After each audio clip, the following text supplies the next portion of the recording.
All right, so parallelograms by definition have two sets of sides that are parallel. This is parallel to that, that is parallel to that, and that is the definition.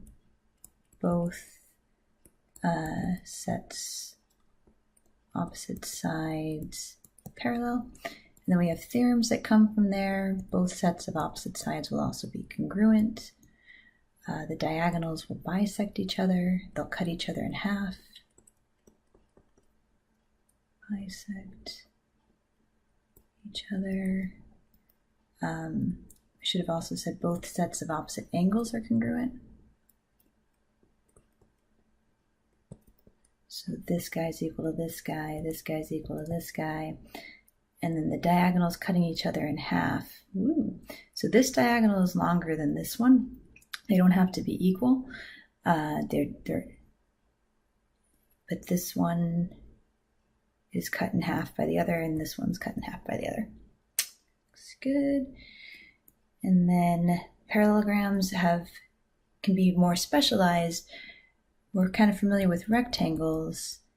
They are parallelograms, so they have everything above, plus, bonus for them, by definition, all the angles are the same. They're right angles.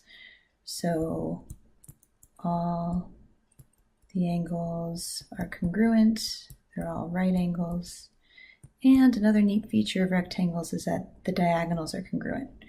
So it's the only parallelogram where these diagonals are the same size. Usually one is longer than the other.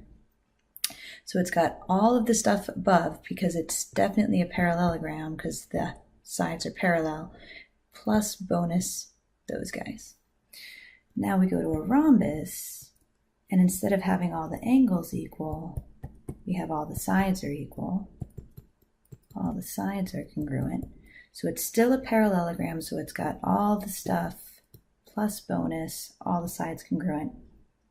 And rhombus has a bunch of nifty features that the diagonals cut these angles in half. Normally that does not happen, but here the diagonals bisect the angles. So that and that and that and that are all the same. And then we cut them this way, this and this and this and this are all the same. It's kind of cool. And another feature is that these diagonals make right angles. So my pictures are crud because I can't draw, but believe me, those ones in the middle will be right. The diagonals are perpendicular, 90 degrees in the middle. Excellent. If the rhombus and the rectangle came together and had a kid, it would be a square. So there's nothing extra special about a square, but it has all of the above properties.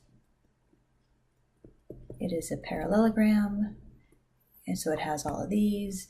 It's a rhombus, all the sides are the same, so it has all of these. It's a rectangle because all the angles are the same, all of those.